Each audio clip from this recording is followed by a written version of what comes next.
Welcome to the deep dive. Today, we're really digging into a pretty fascinating question. What if the future of design isn't something we, build entirely from scratch, but maybe something we uncover? Our deep dive today pulls insights from, well, architectural trends, some pretty compelling environmental data, and actually a specific case study right here in Miami. Yeah, and our core mission really is to understand how transforming these existing structures offers such a, well, powerful solution to a lot of modern challenges. We're exploring what it really means to build places that not only last, but truly, thrive over time. It makes you think. I mean, when you look at all the new construction going on everywhere, especially with the climate emergency always sort of hanging over us, it just feels, I don't know, maybe incomplete, this constant cycle of building new towers, new spaces, new infrastructure. So the challenge then is, how does architecture and development and design, how do they evolve? And that's exactly where this idea of adaptive reuse comes in.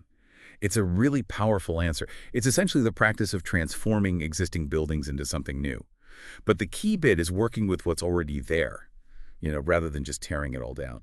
And what's really interesting, I think, is how this approach shows that sustainability can actually invite creativity, not sacrifice it. Okay, I can see that, sparking creativity from constraints. But let's unpack the practical side a bit more. I mean, beyond the environmental angle, which is huge, obviously, are there specific challenges, like structurally or maybe unique aesthetic things that pop up when you adapt an old building versus designing fresh? Oh, absolutely. That's a great point. It's definitely not simple. You're dealing with existing footprints, sometimes historical rules, maybe tricky structural things, or just, the challenge of getting old systems up to modern code. But the payoff is potentially massive, especially when you look at the numbers. Get this. The construction sector is responsible for nearly 40% of the world's resource consumption.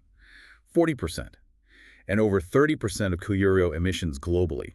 That's data from the Ellen MacArthur Foundation. 40% of resource use. Wow.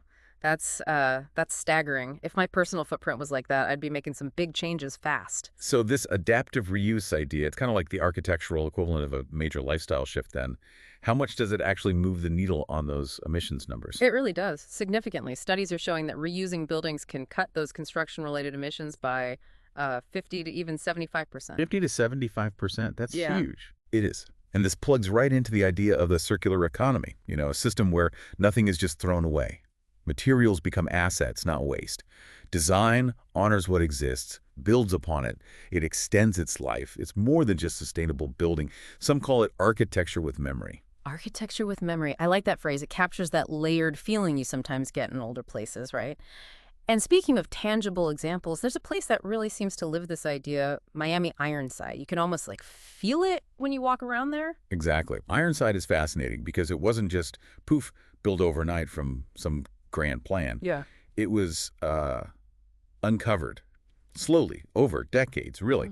Started back in 2008, believe it or not, as just a warehouse for coverings ETC. That's a sustainable materials company founded by the same person behind the whole district now. It's a warehouse. Yeah, pretty utilitarian. Yeah. But that structure became the sort of the foundation for this whole creative campus. It got transformed through adaptive reuse into this walkable, wellness-focused community. Now it's full of design studios, little cafes, galleries, gardens. So it really wasn't uncovering, like you said, peeling back layers, not starting with a blank page. And what strikes me about Ironside is how the original architecture isn't hidden.